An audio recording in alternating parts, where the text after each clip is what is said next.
So, Ed, did you really play 312 gigs in one year? I did play 312 shows in one year. I did. Why, and what's that like?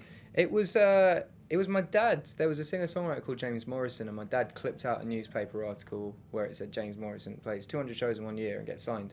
My dad was like, "Might as well give it a go." So I tried to do that and then some. Didn't work.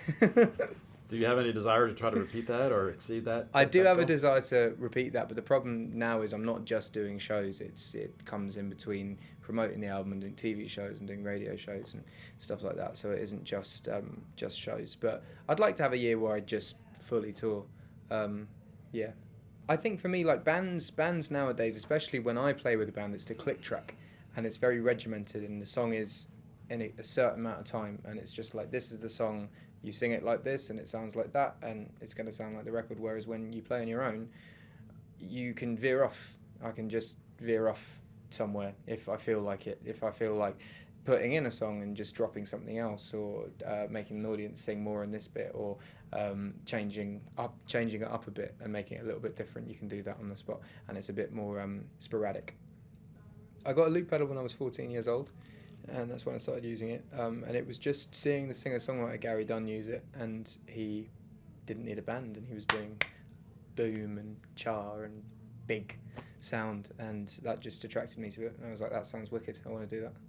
The loop pedal's a funny thing because when I started getting bigger and bigger and bigger, I'd move into certain venue sizes and I'd stand on the stage and be like, "Ooh, God, no, I can't do this with a pedal." And I remember the first time was Scala, and it was to 500 people, and I stood on stage, and it was before doors opened. I was about to sound check, and I was like, "I don't know if this is possible," and it worked. And then the next time was to 1,000 people, and I was like, "Well, I don't know if this is possible." And then 5,000 people, and 10,000 people, and 20,000 people, and then on the Taylor tour we did 80,000 people, and it was. There's now no limit to that. It can work in any sort of venue size.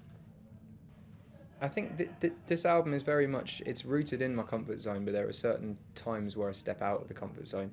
And the reason I chose Sing as the sort of lead single for it, that being Step Out of the Comfort Zone, is I had an acoustic ballad song that I wanted to put out first. And whenever I played it to people, they were like, "No, it's nice, yeah, oh, really cool, really nice song." When you played Sing to people, it really polarised everyone. They were like, they either hated it or they loved it, but they spoke about it a lot. We'd speak to people and they'd be like, "Oh yeah, I heard about that song because so-and-so was talking about it," but no one was talking about the acoustic tune. So I thought by sticking out a song that sort of makes people talk, it would be a lot better for the album. The subjects to write about often just present themselves at the last minute. Yeah, songs can take a while to write, or songs can happen instantly. And I say 90% of the songs on the album were 30-minute jobs, and they just popped out. My first exposure to hip hop was the Marshall Mathers EP, LP, in 2000, and that was the first time that I'd really heard it properly. I remember my dad bought me it. I was 9. My dad bought me the Eminem album and said, "Oh, I hear he's the next Bob Dylan," and just let me listen to it. So fair play to my dad. But the day I started kind of joke rapping when I was younger. Just with my friends, just writing silly shit. And then when I started taking it seriously was when I started working more in the urban world, kind of producing songs and writing hooks and stuff like that, and then learning from listening to other people and how they put it together. The biggest doubt time I had was actually at a point of my career where it was going well. It was before I'd signed a deal. I'd had a good year of releasing independent EPs and touring around, and I sold out a place called Cargo, which was about 400 capacity, and for an unsigned person in London, that's all right. And I remember playing that and finishing up, being in the bar with everyone having a drink, and then one by one people left, and it was just me and the bar people, and they started closing up, and I was like, right, cool, I gotta go. And then I realised I didn't have a place to stay, and then I got my phone out to ring someone, and my phone was dead, and then I got my wallet out and didn't have any money or a cash card or anything, so I was like, oof.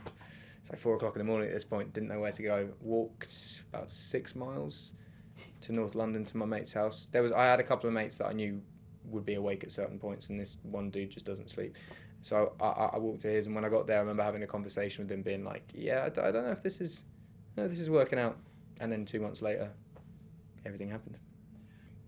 I'm kind of at peace, but very restless. It's a very weird thing because I feel like if it all ended today, I'd be fine with it.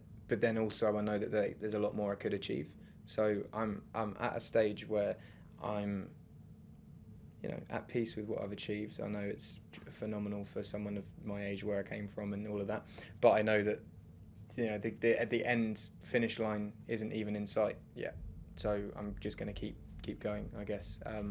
Yeah, and just like surreal things just keep happening, and I take it as it comes.